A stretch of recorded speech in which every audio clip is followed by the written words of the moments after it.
Hey guys, welcome back to Ivory Rose Knows. All right, guys, don't mind the mess on my floor back there. Moo ripped out all the stuffing of his little toy mouse, and I've got to clean it up, and I will clean it up when I'm done. So that is why all of those little pieces are all over the floor. It's his fault. So there's that.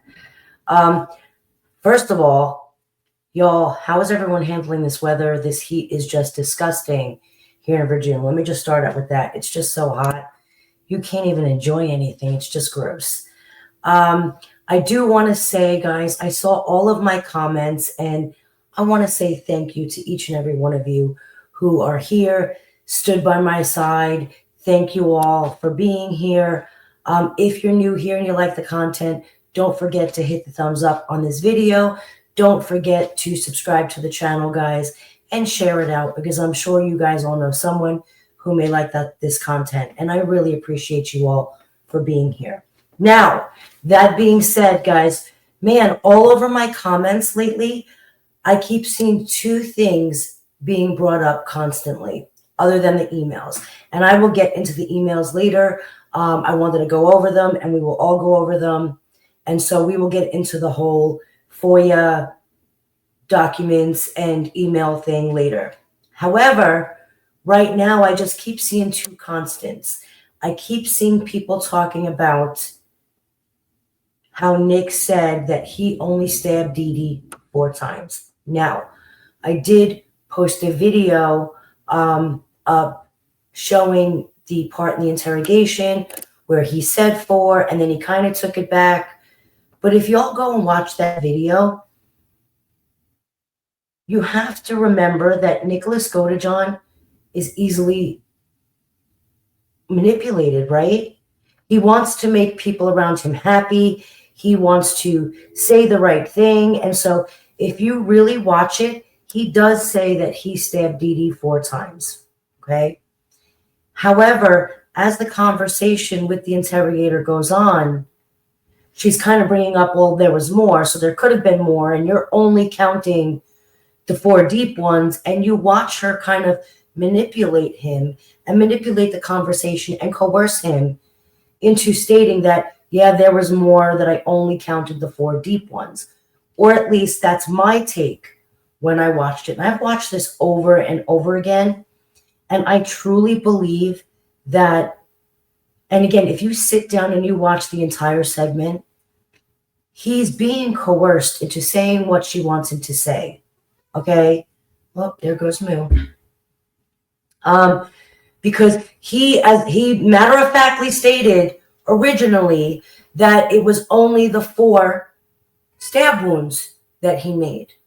And then as the conversation goes on, it's almost like she is convincing Nicholas that there were more. And trust me, you only counted the 4, but you just didn't count the ones that weren't so deep. He was absolutely, in my opinion, coerced into stating that he did them all, or that there were more than 4. And again, go back to the video that I just did and go watch it, guys. It's short. It's only like 3-4 minutes long, so it's not going to take a lot of time for you to go back and watch it. But he states it matter-of-factly, only 4. She said, could there have been more? He said, I don't believe so, or something to that effect. And then all of a sudden it was, well, those were the ones that I counted, because she said, well, those are the ones that you counted because they were the deep ones. So really go watch it and listen, and you can hear the leading, you can hear the manipulation, you can hear all of it. Now, you have to remember, though, this is why it's such a big deal. You have to take into consideration people who have a diagnosis such as autism, right?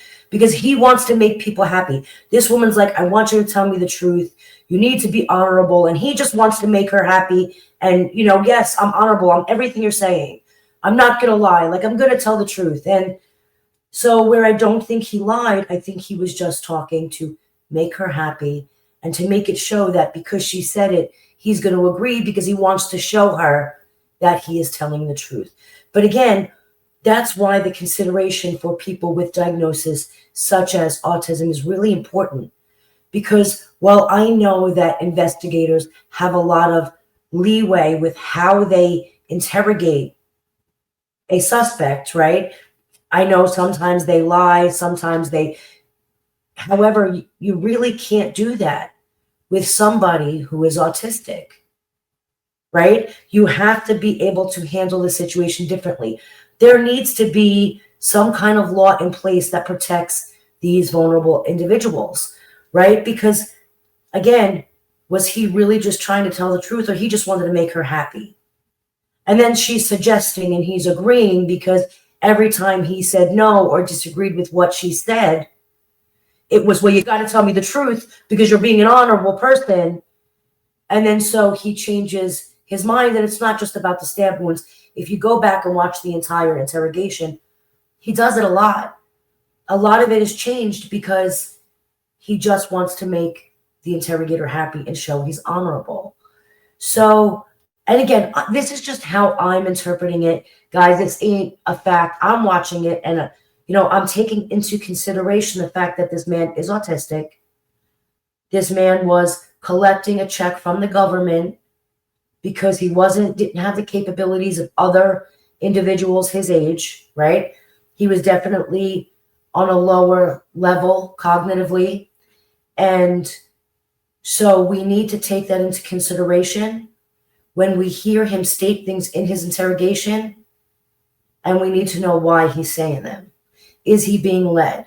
Is he being manipulated and coerced into saying what they want him to say? Admit to it all, case closed. We can wrap this up, call it a day, and move on. It makes life so much easier for them, right? And so I don't believe this line of questioning should have been legal in the first place. Let's not even take into the fact that he absolutely should have had legal representation. And I'm not even sure that he understood that that was an option, right? So, yeah, I don't know. Watching this piece of the interrogation really bothered me because for me, it just showed how hard they were going at him. And then again, when you watch the interrogation, you need to take into consideration this man is exhausted. He states, when he was asked a couple of questions, he states, man, I don't know what I'm talking. I'm so tired. Like, he was getting all confused and he wasn't there. And, again, while I understand making them tired, extreme temperatures, all of that is part of how they interrogate people and get them to confess. It's not the same for individuals with a diagnosis such as autism. It's not the same. And you can't treat them the same, nor can you take that confession as a clear-cut confession. Now think about it. If that confession was taken away, all of this would have played out completely different, right? So I don't know. It really just bothers me, guys. Go back, watch the video. Again, it's only 4 minutes. And tell me what you guys think. Are you all seeing what I'm seeing? Are you seeing the fact that he is actually being coerced and led into confessing what they want him to confess? Or do you think he's just being honest and saying it? Tell me what y'all think. Give me your honest opinions. I really do want to know. Am I just seeing this because I'm so involved in this case, or been around it so much that I'm seeing something that isn't there? Or am I seeing something that actually happened and went down in that way? So guys, go back, watch that video, and then do me a favor and comment and let me know what you think. Do you believe he was coerced? Again, guys, I want to say thank you to everyone who's been showing up here. All of the likes, all of the comments. I see you all. I appreciate you all. Don't forget to subscribe. If you're not subscribed, don't forget to like this video if you watched it and you haven't liked it. And guys, I will talk to you later.